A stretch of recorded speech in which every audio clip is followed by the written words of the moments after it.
distant future. I'm delighted to present this brief overview of what I believe is one of the most exciting parts of nutrition in the world. And just to remind you of my presentation, the first slide please. And I want to really sort of pose a rhetorical question, which is, can food be the new medicine? And I hope at the end of our talk, you'd all agree that we are in the midst of a great revolution in the science of food and nutrition, and how Wilma and his staff and scientists can play a major role in this wonderful journey of discovery. Next slide, please. Now, it is quite amusing to remind ourselves that the science of nutrition as we know it is just about 100 years old, because in 1910 and 1912 were the first discoveries of vitamins, and so we as a scientific discipline have been only with us for about 100 odd years. And paradoxically, the discovery of vitamins meant that we use vitamins for therapy, meaning if we had a deficiency of vitamin C, we had scurvy, and to cure scurvy we gave vitamins. Similarly for things like beriberi. Now, during the intervening period, we have moved nutrition from being a therapeutic subject to what I call preventive health. And the question we are asking is, can diet that we eat today make a better citizen of you tomorrow? And therefore we are moving away from therapy to prevention, and that's where the science that we're going to do with Wilma is going to be both exciting and revolutionary. Next slide, please. I want to context and paraphrase why we are all assembled here together, because we in this part of the world are confronting a remarkable paradox of ill health of nutrition, which is type 2 diabetes. If you look at the figures here, you find that in about 10 years' time, 8 years' time to be more precise, India, China, Japan, Korea, Thailand will have very large number of type 2 diabetics, and which means that Asia is what I call euphemistically is the epicenter of the global pandemic of type 2 diabetes. The numbers are astronomical. Just to put it into context, for every single type 2 diabetic diagnosed, we have one additional undiagnosed diabetic, and also maybe one or two undiagnosed pre-diabetics. So though that collectively in this part of our world, we have over 1 billion people that are diagnosed or undiagnosed or pre-diabetics. So the revolution that we're going to see is not prevention and treatment by pharmacological interventions, but purely and simply by using diet as a panacea. And that is why we feel very excited by the fact that food can become the new medicine. So much of what I'm going to be saying in the first part of my presentation will ask the question, how can we have evidence-based science to look at how diet and diet components can be used to abate the glucose excursion, which is after all what differentiates somebody who's normal and abnormal glucose excursion that we see in type 2 diabetes. Next slide, please. And this is equally important, which is that, as I mentioned before, these 4 countries are the major front office holders of this game of type 2 diabetes. But the more alarming concern is that diabetes is affecting much younger people in that part of the world. So in Europe or in North America, diabetes is found in people over 65, 70, and you would say that's the time of their retirement. They're not in what I call the fertile phase of productivity. In Asia, it's affecting very young people, which means at the very edifice of their productivity, this debilitating disease is affecting us, and therefore it's actually going to have an effect on their internal family economics, but also on the community and the society at large. So this is what I call an alarming concern, because ironically, those that have prediabetes or diabetes may not go detected, because just passing water at night or feeling thirsty, you might assume to be a normal anecdotal experience, because compared to obesity, which you can't hide at the moment, we have no magic way to hide obesity, Actually, this is a hidden disease because unless you do a blood test, you simply don't know. So my posit to you, ladies and gentlemen, that compared to obesity, which is a problem, in our part of the world, major axis of concern is type 2 diabetes. Next slide. So let's ask the question, why nutrition research in Asia? What's so different about us? Why should we not ape what's happening in Europe and North America? Now I want to propose to you that problems of nutrition in Asia are unique. And they're unique to our part of the world. And I'm going to share this with you in the next 2 slides. Firstly, body mass index is widely used to predict your levels of obesity, which is your body weight in kilograms divided by your height in meters squared. And as you can see here, these 2 slides show some remarkable concerning features. I want you to draw attention to the men for a start. And you can see if you're a European, which is the red graph, you have to be at a very high body mass index of about 35 to have a risk of 15% prevalence of type 2 diabetes. But in fact, you will notice that if you are from Japan or China or India, at very low body mass index, you have a high prevalence of type 2 diabetes. So the first point is that body mass index is not a good predictor of type 2 diabetes, as we see in Europeans. And more importantly, we can't assume, as we see in the Western world, that overweight and obesity tracks type 2 diabetes. So you can be skinny in Asia and still be type 2 diabetic. Next slide, please.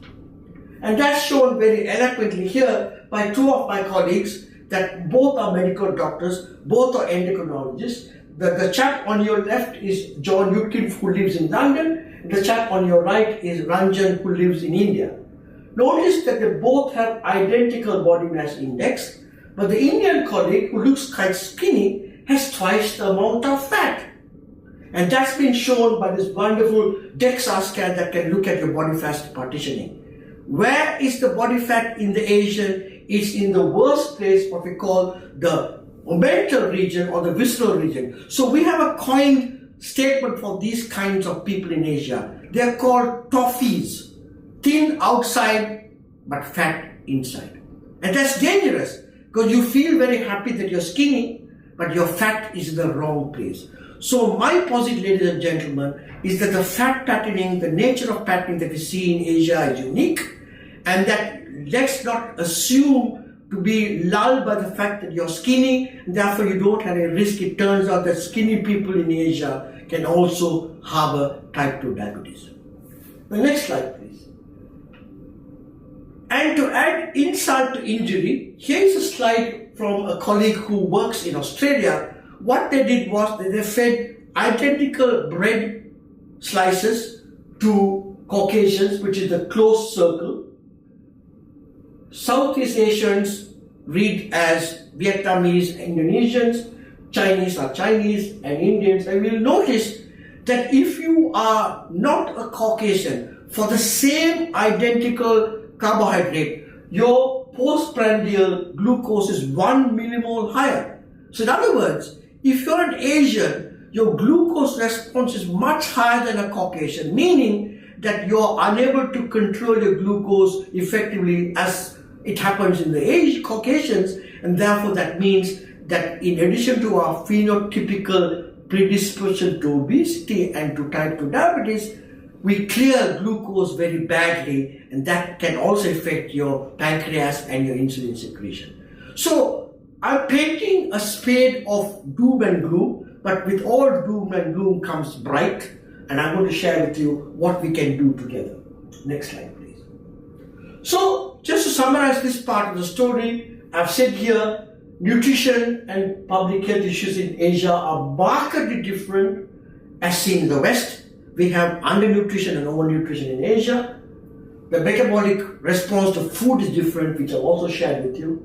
The etiology of obesity and type 2 diabetes in Asia is different. We talked about where fat patterning is happening.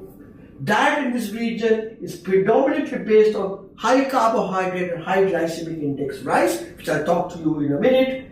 And I think public health and food policy based on research conducted on Western subjects may not be relevant or in fact applicable to this region. So this allows us in this region and in this conference to identify that we are actually mounting a battle. It's a war against a problem that's going to confront us, particularly in this region, and therefore we have to armor ourselves to combat this issue that I think is going to get bigger and more profound in the years to come. Next slide, please.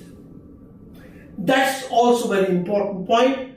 Just to remind ourselves that we are now seeing a shift in disease patterns. 25 to 30 years ago, infectious diseases were part of this region. Many of the infectious diseases are now controlled or contained. Therefore, we have what's called lifestyle diseases or chronic diseases emerging from the ashes of the previous past.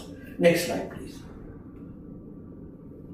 I want to now set ourselves in a historical perspective and remind ourselves that until 10,000 years ago, for millions of eons, our ancestors were hunter-gatherers. And as the term implies, they were hunting and gathering food from the forest and the forages of their individual countries. That goes across everybody around the world.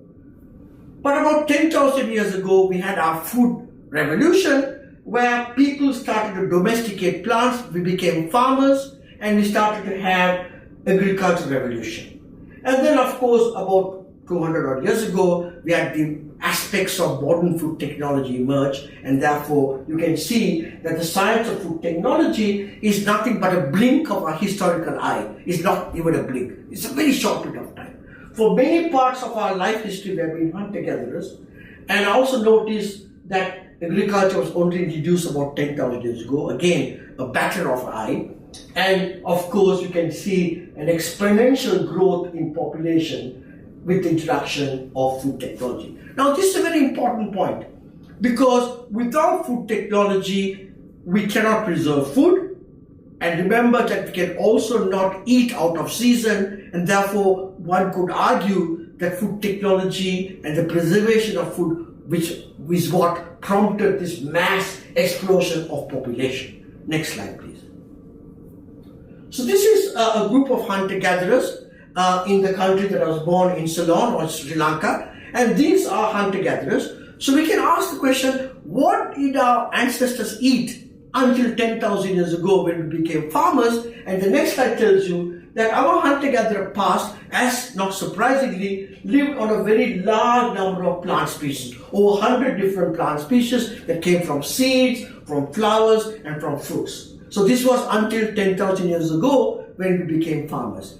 And remember now in the 21st century, the next slide tells you that if you keep on clicking, you will find that ironically, the entire 7 billion people, of which about 90 to 80% just live on these 6 staples. And in fact, I would argue that many of you in the audience would say, well, actually, I don't eat much cassava. Actually, I don't eat much sweet potato. And most of us will live on wheat and rice and perhaps some potato. So isn't it quite amazing that from over 100 different plant species, our entire Asian population that lives on 2-3 different staples. Next slide, please. And that's what I've said to you a moment ago from a global perspective. In Asia, I would argue that it's mostly wheat and rice. Perhaps the occasional potato. Corn is not a major consuming itinerary in our part of the world. Next slide, please. But the genius of our mothers and our grandmothers and food technology is that we can take a single staple like wheat and make over 2,000 different foods.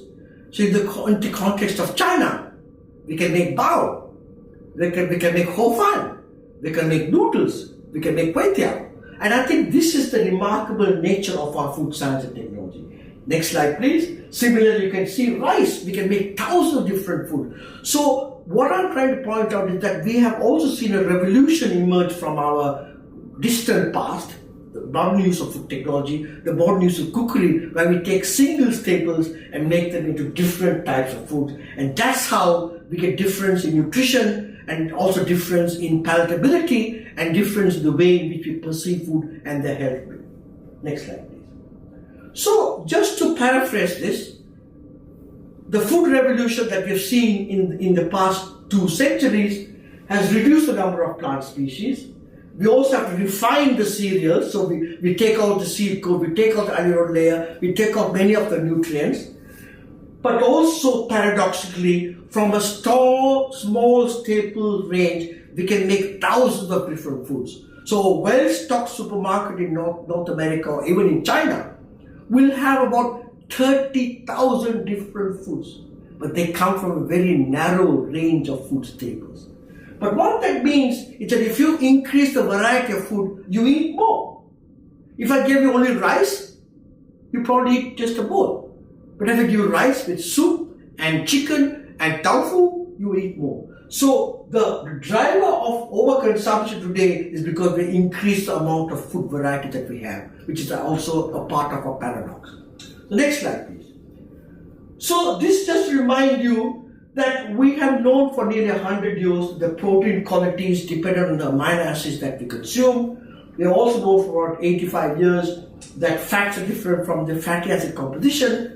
But actually, in terms of carbohydrates, it's only about 35 years ago that we have known that carbohydrate quality is different depending on how you acquire the food. I put this up to show you because the real new kid on the nutritional block is carbohydrates, because I'm going to focus the next few minutes on why carbohydrate metabolism is paramount importance in our part of the world. Next slide, please. So glycemic index is a very simple constant that tells you how fast or slow your glucose responds. As you can see, what you really want to do is to bring the food that you eat that are high GI into low GI. So that's the challenge of food technology and food processing. So this is a very important point to show you what high and low GI means. So to paraphrase, high GI are glucose releasing foods that are rapid in response and sharp decline. Low GI are foods that have a slow glucose release and have a very small increment with a long tail of procrastination. Next slide, please.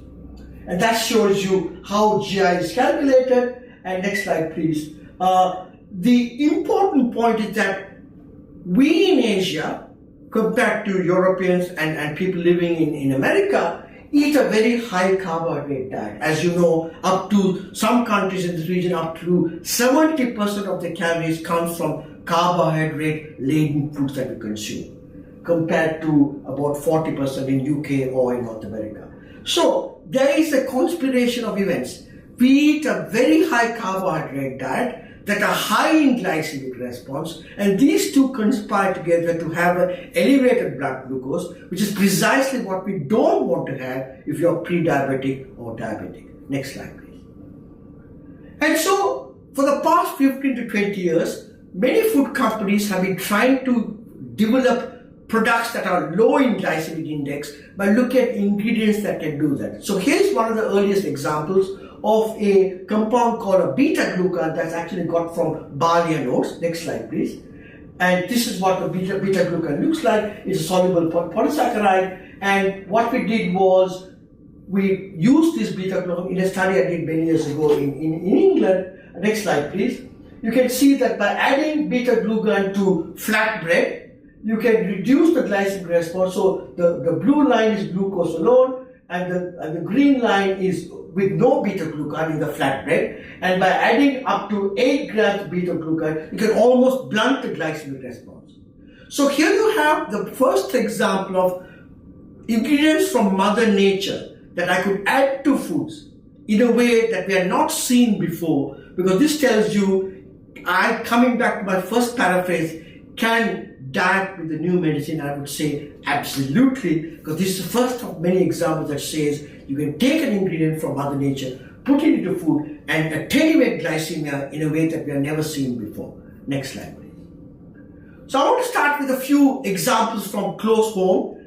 Here in Singapore, I'm showing in mainland China as well, we love eating what we call chicken rice.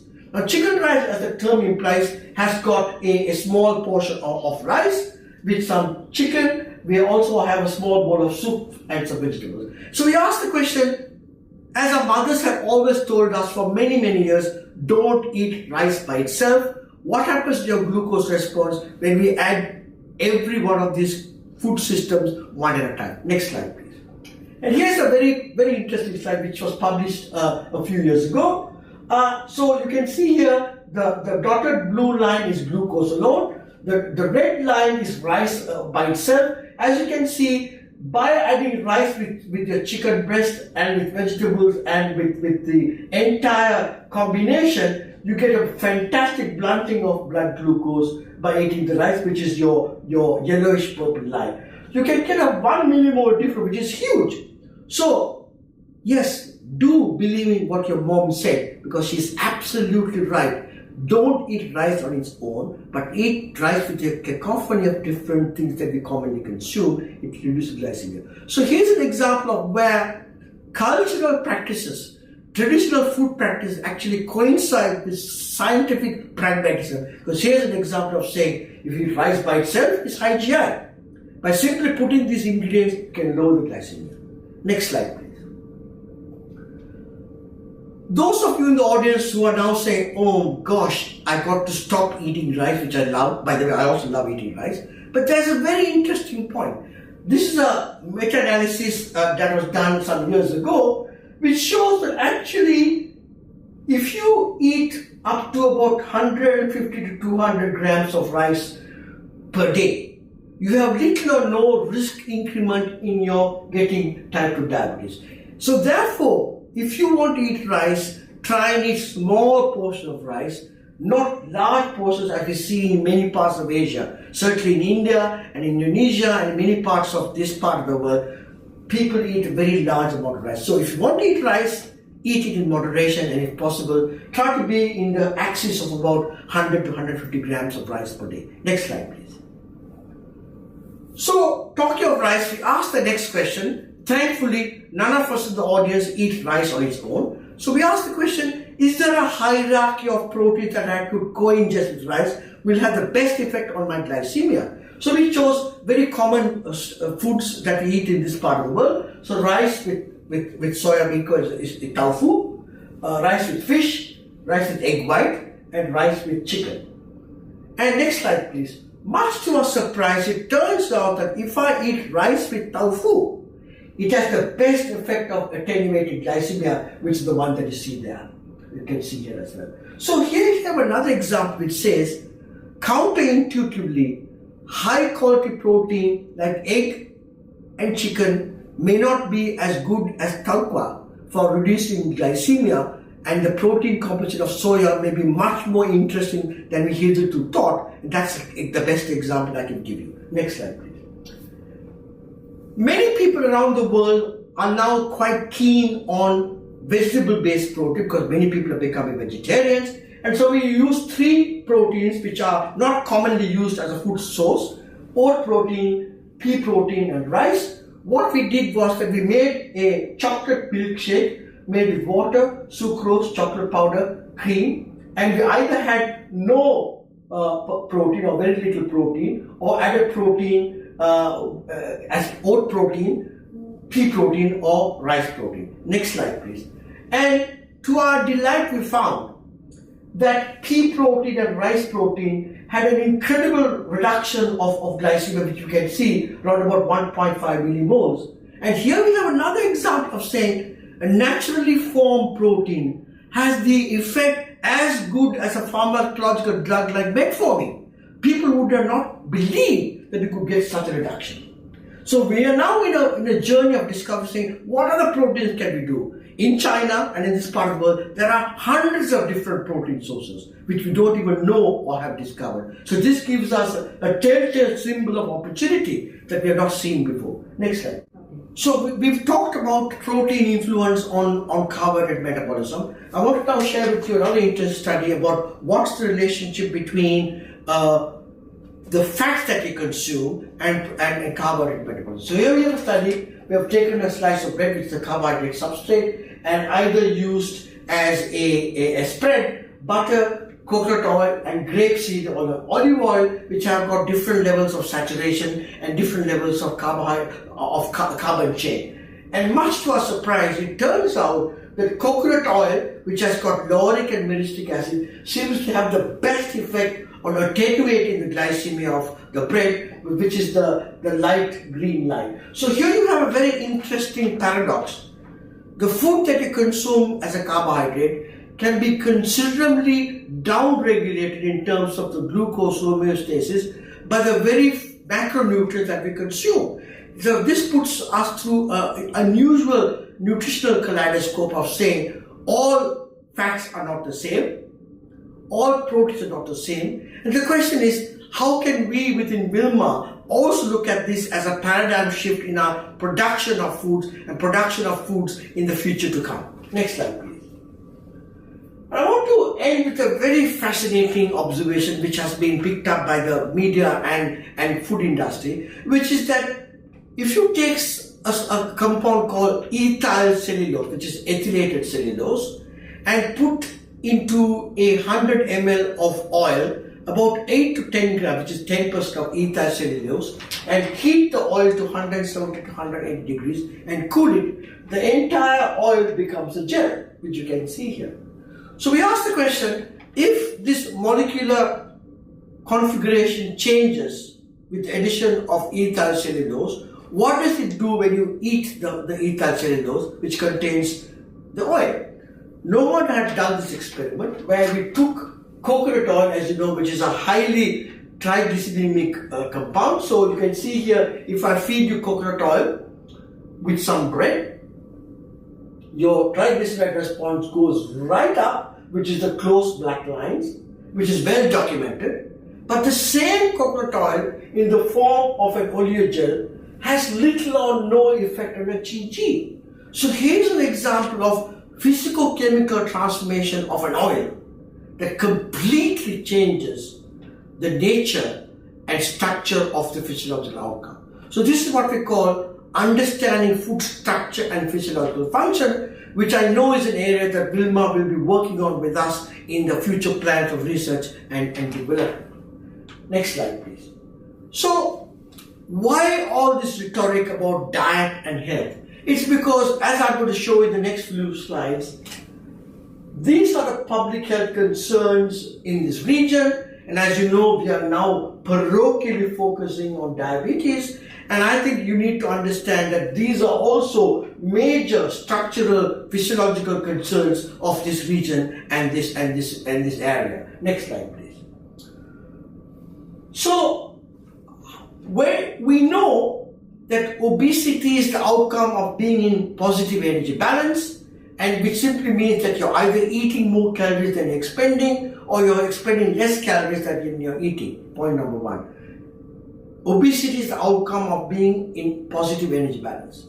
Secondly, the incremental positive energy balance is small over the days, is cumulative, because you simply don't one fine day get up and say, whoa, I've become fat. It's a small progression of increase. So you can be in positive energy balance by only 50 calories per day, which over a month is about 1500 calories, which is about a kilogram of weight. So therefore the point to remember is that energy balance is at the heart of trying to understand obesity and weight regulation. Next slide, please. So that's the point I'm making, that energy balance is what dictates why you don't become obese. And so the question is, how do people maintain energy balance and energy regulation? Next slide, please.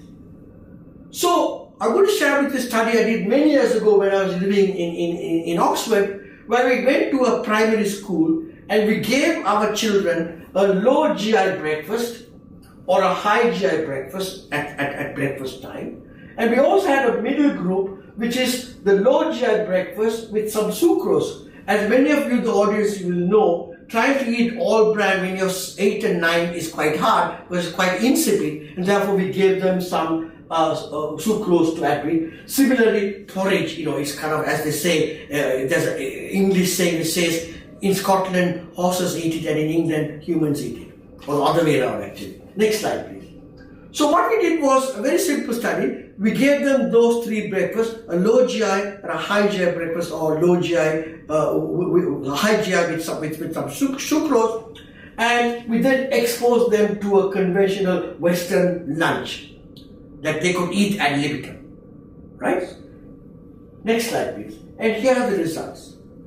Children given the low GI breakfast on their own volition and their own account were eating much less calories than the children that were given the high GI breakfast. In other words, there's a spatial and temporal effect on their food intake at lunchtime. And as many of you know, children, when they're given access to ad libitum food, are like vacuum cleaners. They eat what is given. But intuitively, those that were given the low GI breakfast chose less calories. So in other words, we are showing for the first time the kind of low GI, high GI foods that you consume can have an effect on your second meal or the third meal. And that's, I think, a very important observation in relation to our energy balance discussion we had on trying to manage obesity and weight gain. Next slide, please.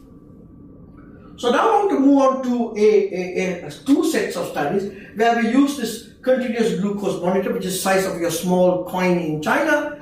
And this machine allows you to measure your interstitial glucose for up to 3 days. So in other words, your interstitial glucose we can measure over 3 days. So what we did was, in our next slide please, you can see that we took a group of subjects and gave them a low or a high GI breakfast. And then we gave them a ad libitum lunch. We also gave them a snack or a low or high GI snack, which is bread. The interesting point is that, as you would predict, when I gave you a low GI rice, your blood glucose went modestly high, which is your blue line. Those that are eating the high GI rice, the blood glucose was much higher. Just as we saw in our children's study that I showed you from Oxford, when we exposed our Singaporean subjects to lunch ad libitum, they chose to eat lower calories. Which of them? Those that were given the low GI breakfast. So if you eat less at lunch, you eat less carbohydrates at lunch. So therefore your entire glucose trajectory for the consequent time of the day is also downregulated. The second point is that if I measured your fasting blood glucose the day following your low GI meal, it has got about a 0.5 millimole difference between those that ate a low GI meal, which is the blue line, and the high GI, which is the red line. Is that important? It turns out it's absolutely important, because the next slide shows you, not very well established, that however you are, whether you're a pre-diabetic or diabetic, lower your fasting blood glucose, lower risk of stroke, heart disease, and cardiovascular death. So I want to posit to you, ladies and gentlemen, the next time you go to see a doctor, don't only measure your triglycerides and your cholesterol level, also measure your fasting blood glucose, because whether you are pre-diabetic or not, try to have a fasting blood glucose that's around about 4.5 and beyond, because that's what gives you the best conservation of any of these three chronic disease etiologies. Next slide, please. As you know, we are privileged to have in Singapore a whole body calorimeter that allows us to measure your 24-hour energy expenditure up to 1 week. So the next study I'm going to share with you is the next one, which is a very similar study that I showed you a moment ago, which is we gave them a breakfast which is either low or high GI. These are breakfast cereals, or low or high GI lunch, which contains basmati, which is low GI, and glutinous rice, which is high GI, and then a snack, which is white bread, which is high GI, and multigrain, which is low GI. What we did clever was to put these subjects into a whole body calorimeter, and you can see predictably on a low GI, your glucose excursions are much lower. That's not rocket science, we've already seen that before. What is interesting is that we have known from anecdotal observations that people on a low GI diet tend to gain weight slowly or tend to not gain weight. And why is the mechanism? So it turns out that when you're on a low GI diet, I can measure your respiratory quotient, which tells you how much of fat or carbohydrate that you consume or you burn up. So it turns out that if you are on a low GI meal, you tend to burn up more fat. So here you have a very interesting phenomenon. Low GI diet has an influence on appetite, therefore on your intake. It also has an effect on energy expenditure, inverted commas, because it turns your fat oxidation much more higher than that if you eat a high GI diet. So it turns out that the GI concept may be much more important in our part of the world than beyond. Next. Here's a lady from southern part of India, and I dare not take a photograph from the front, so I took her from the back, just to point out that these people in this part of the world are eating a very high carbohydrate and a high GI diet. as we do in this part of the world. So I want to posit to you, ladies and gentlemen, that the nature of obesity, the nature of fat accumulation in Asia is not driven by the fat that we consume. As you saw in my previous slides, we contain a large amount of calories from carbohydrates and quite modest amount of fat. So I want to propose to you that a high GI, high carbohydrate diet is what drives this kind of adiposity. And what's the mechanism? I want to show you in the next slide.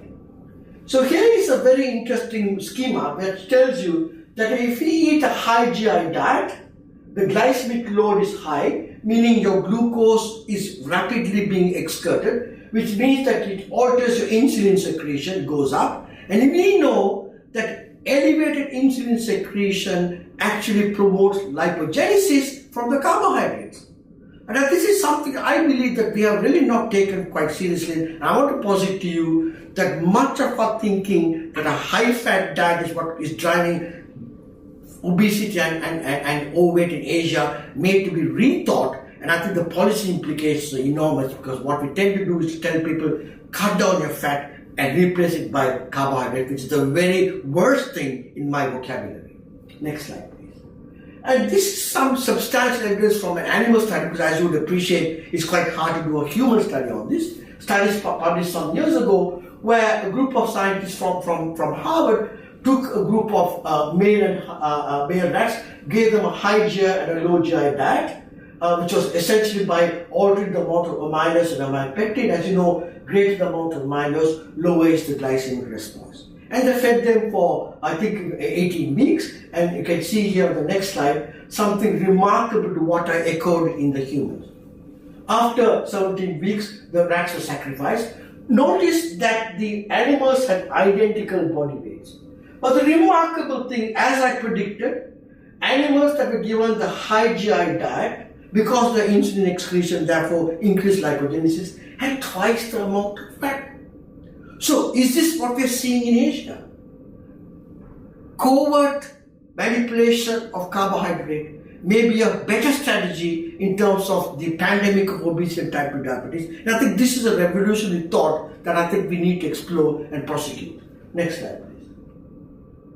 And I think this paraphrases all that I've been telling you before. Frank, who is a very eminent scientist from Harvard, and he says, in this era of widespread obesity and insulin resistance, the time has come to shift the focus of obesity and replace with type 2 diabetes paradigm away from restricted fat intake alone and towards reduced consumption of carbohydrate that are refined. Paraphrase, high GI, high carbohydrate diet. I think we're going to see a thought revolution in our understanding of nutrition. And the next slide tells you that in an overarching conclusion, I want to remind us that Asia remains the epicenter of type 2 diabetes. A high carbohydrate, rich in noodles and rice based diet is the hallmark of this region. Let's not forget that. Rice and noodles, many of them are high GI foods. Several food ingredients and food components which I've shown you to modulate glycemia response are likely to enter the market soon. And I hope Wilma will be at the forefront. The real benefit of reducing the GI and the glycemic load of foods may be most useful in Asia, where the diets are rich in carbohydrate and the prevalence of diabetes and obesity are high. So I think this is a very important point. Let's not forget that we have a different set of values, a different set of problems which we need to address from our own situation and our own paradigm. Next slide, please. Recognition that carbohydrate quality is an important modulator of both glycemic response is a significant observation in human nutrition. As I said to you, the idea that carbohydrates are metabolized differently is only about 30 odd years. It's the latest kid on the block. The quality and quantity of carbohydrate consumed may be more important to our Asian context. So let's not take our values from what's happening in North America or Europe. This is a problem of epicentric value in this part of the world. Research must continue to explore how food becomes the new medicine. Several food ingredients that I already talked about. Next slide, please. And I think I've gone through this before, so I'm not going to repeat it, just to sort of paraphrase where we are and why we need to do research amongst Asians, with Asians. And finally, I think there is considerable opportunity for food companies to be in this marketplace and make enormous intellectual, scientific and commercial advance. And I also want to be mindful that we need to look at our Asian palate. Asian palates are different, both in perspective, both in terms of taste, and that I think we need to consider. Renovation, innovation will be the key drivers. And I think bilateral exchanges, meaning between Asia and within Asia and beyond Asia, should be our hallmark. And I believe that Wilmar is and will be a major game changer in this nutrition landscape of Asia and beyond. And I hope all of you in this audience will be a part of this incredible journey.